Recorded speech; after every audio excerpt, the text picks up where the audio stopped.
Hey guys, it's Darlene and welcome to my channel. Alright, so today's video is how not to gain weight on a cruise.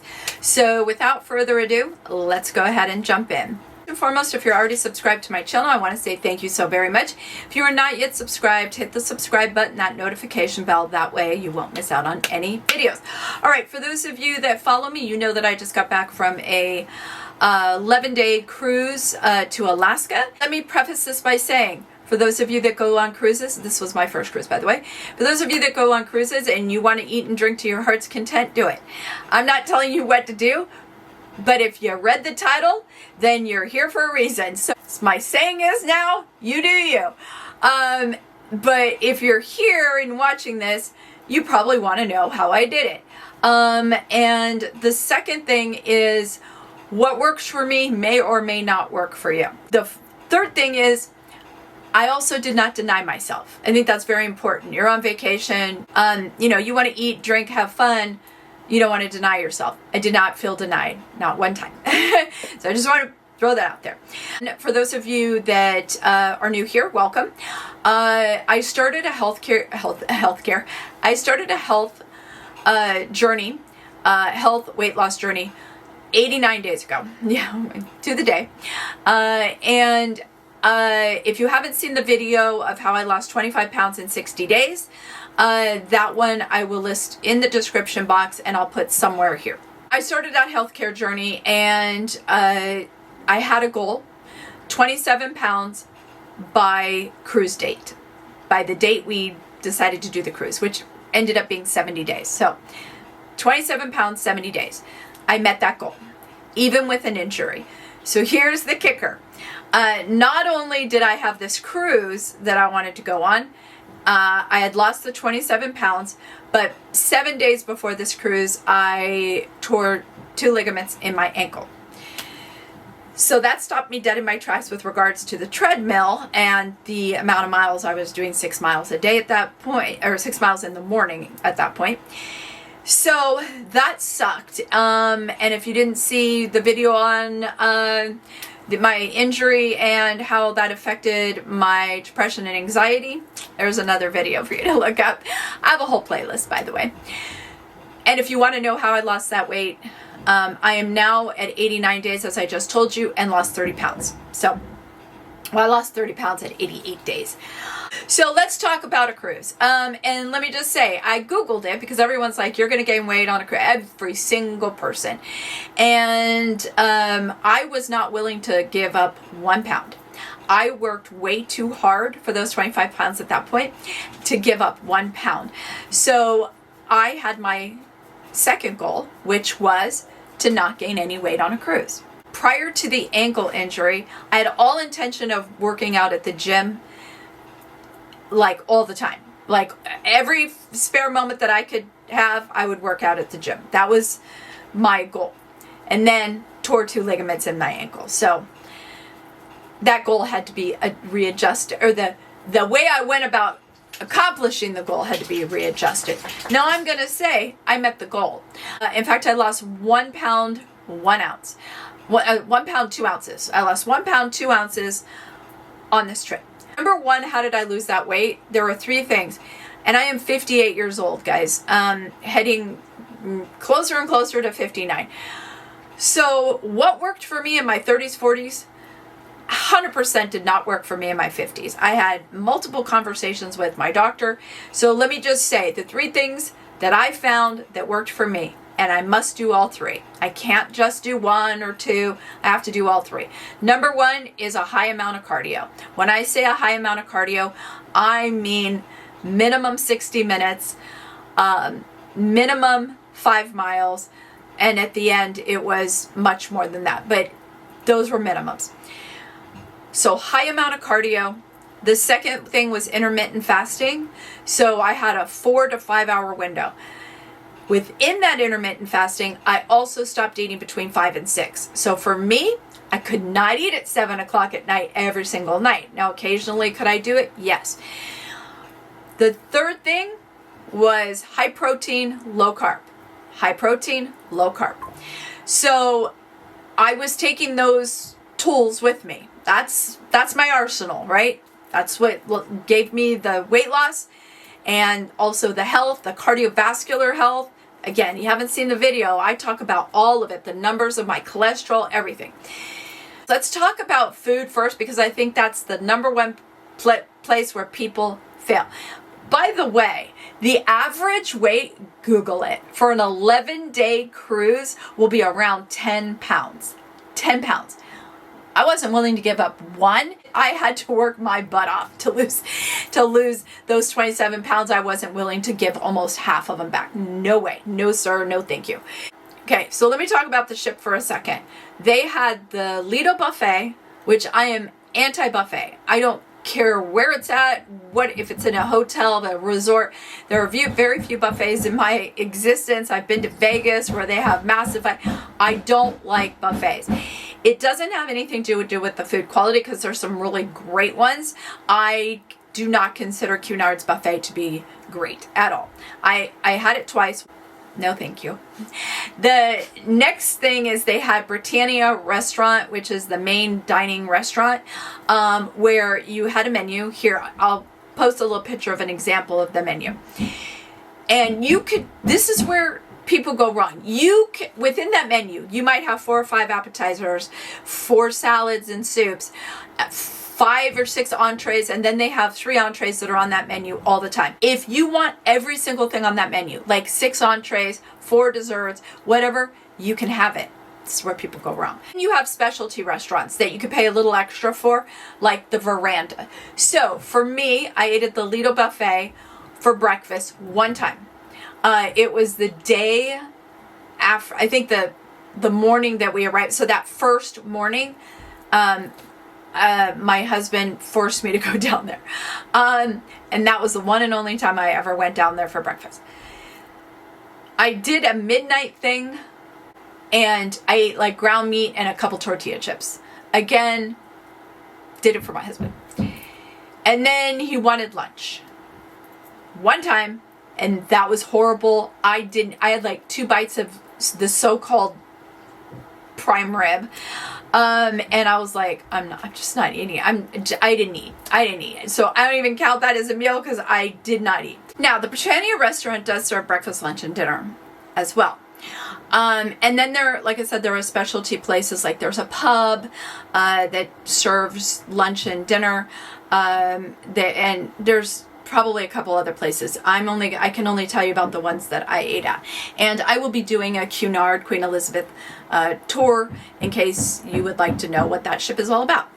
There'll be a video on that. But we're talking about how not to gain weight on a cruise ship. Okay, so now we have the restaurant set. Now let's talk about how I went about it. All right, I am not a breakfast person. This helps me. Because I'm also do intermittent fasting, I can't eat breakfast. I don't mind it. Or I'd have to eat dinner. If I wanted to eat breakfast, then I'd have to eat dinner much earlier. For me, I've never been a breakfast person. That doesn't mean that I haven't had brunch and that I don't enjoy brunch on occasion. Yes, of course I do. This is the 99%. So that was easy. Like I said, ate breakfast one time. Lunch, I love lunch, but I have to choose. Either lunch is going to be my big meal or dinner is going to be my big meal. I'd say 95% of the time, the big meal was dinner. I ate on the ship lunch once, and that was at the pub. And because I wanted to try their food. They have authentic British food. This is a British ship. So I wanted to try their fish and chips. If we did do lunch off the ship in port, which we did try a couple restaurants, late lunch, like 3 or 4, because we were doing excursions first. So by the time I would get food, and especially if we didn't eat in port, we ate dinner between 7 and 8. Not my normal. So that was a big thing. I was like, oh, how is this going to affect everything, But it was my big meal. That was the meal that I was going to eat. And that, of course, the portion sizes are not huge because you can order multiple things. I like that. It's portion controlled, which I love it. Primarily I ate fish because they have a lot of it. We're on an Alaskan cruise. When we went to the Veranda, we did do a specialty menu. And that was the day that we ate at 6 o'clock, so earliest we ate. And I ate a filet mignon, so I ate steak. There was time I think I tried maybe chicken, but primarily it was fish. That was it. Now, could I have literally said to them, don't put those 2 potatoes? Like, this is I'm giving you kind of examples of how the entrees look. So there might be like 2 little pieces of potato on there, or like a couple pieces of carrot or whatever, which of course are higher in carbs. No, I was not going that far. I wanted to enjoy the food, and as it was prepared perfectly. I enjoyed the food very much. Like I said, there was one entree I didn't like and one salad that I didn't like. It was like a little pre-salad, and I didn't like it, and they just had me trade it out, and I think I had a cup of soup or something. So number 1 was not eating every single meal. You cannot eat breakfast, lunch, and dinner and not gain weight. Unless you're 25 years old, 30 years old, your metabolism is high, you're a man. This is what I'm telling you I had to do at 58 years old to not gain weight on a cruise. It was not only not eating every meal, but also the fact that instead of choosing the buffet, choose the restaurant if that's an option on a cruise, and because it's more portion controlled. And then, just don't go crazy. If you want dessert, this is helpful for me. I'm not a huge dessert person. I would order it, whatever my husband didn't order. I'd have a bite or 2 and then just give it to him, because he's a human garbage disposal, I swear.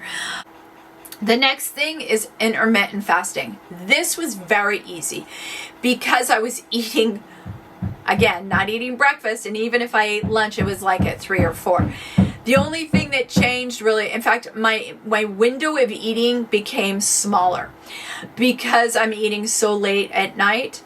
And then we were going almost like 20 hours. Like I was doing 20-hour fasts, if you will, because it's just we were eating, like if I was doing only 1 meal, that's a long time, right? It's almost 24 hours at times.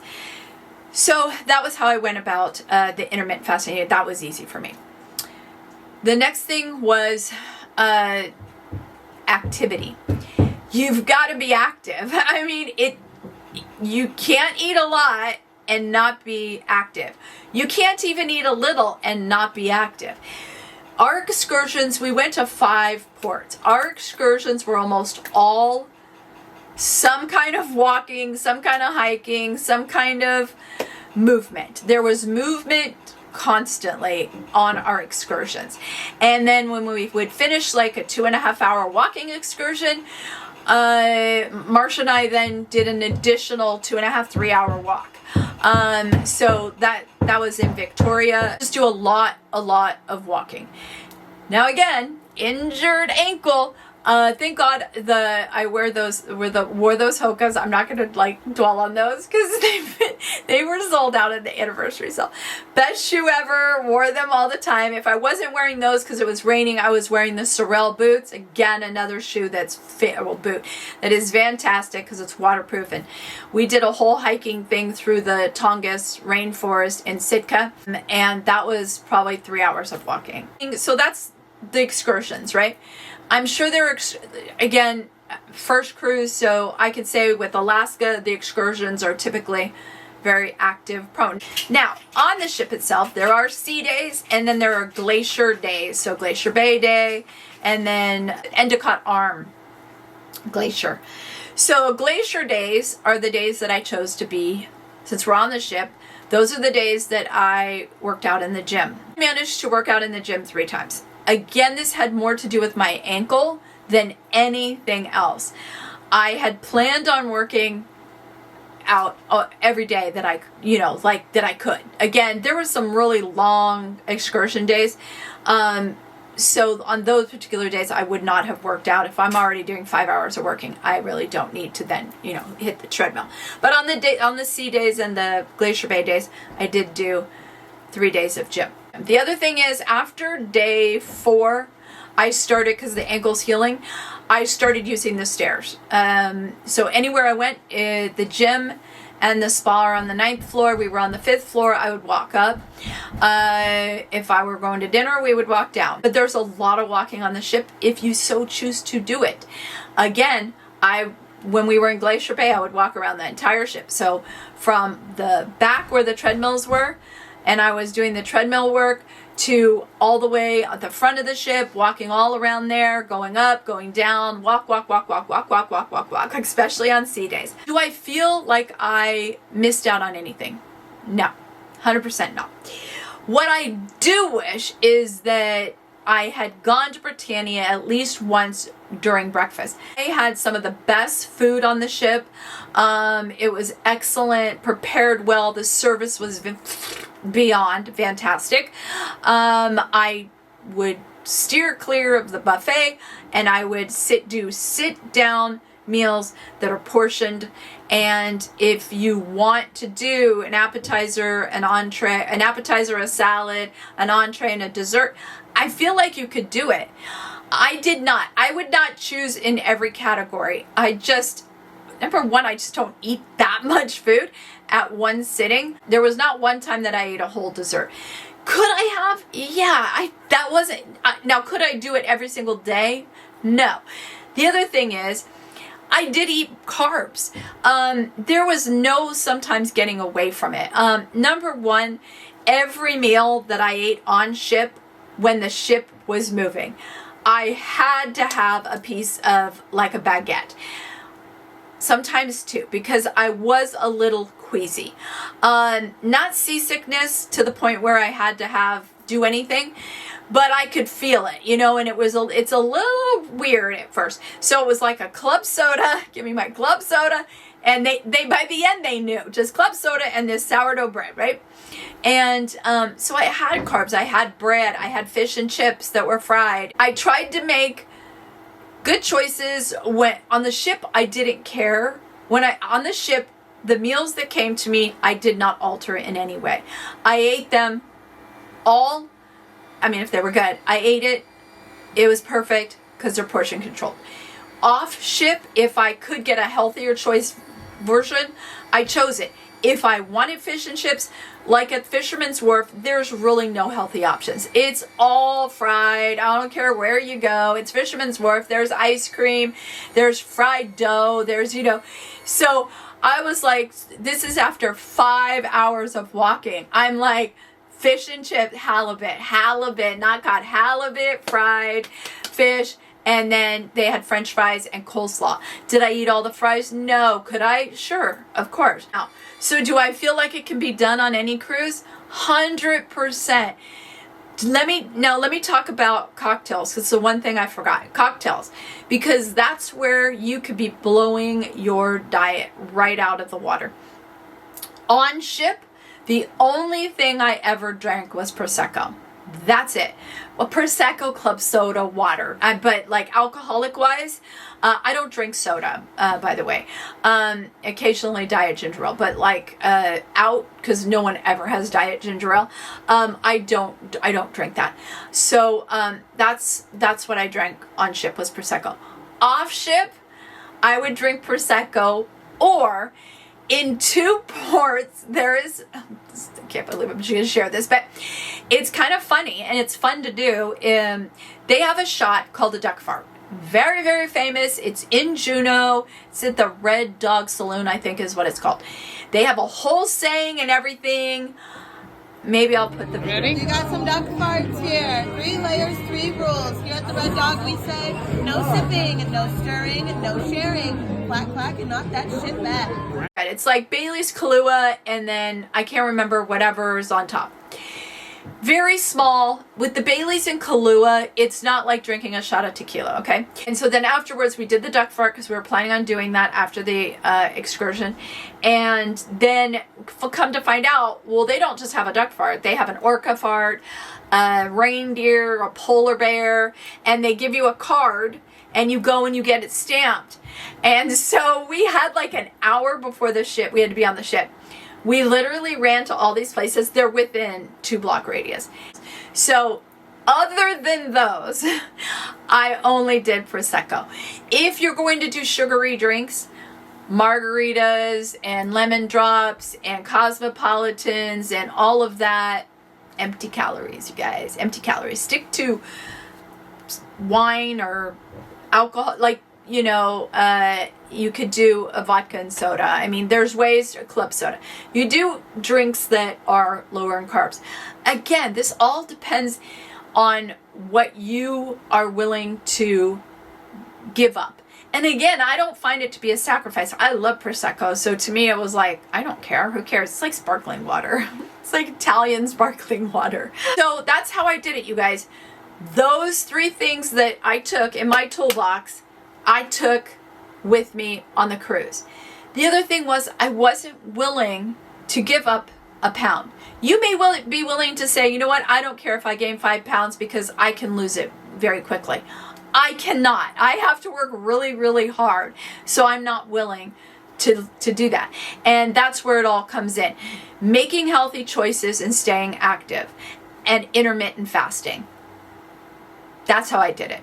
All right, you guys. Well, that's it. I hope you enjoyed the video. If you did, take a minute, hit that thumbs up. As always, thank you so much for watching, and I will see you next time. Bye, guys.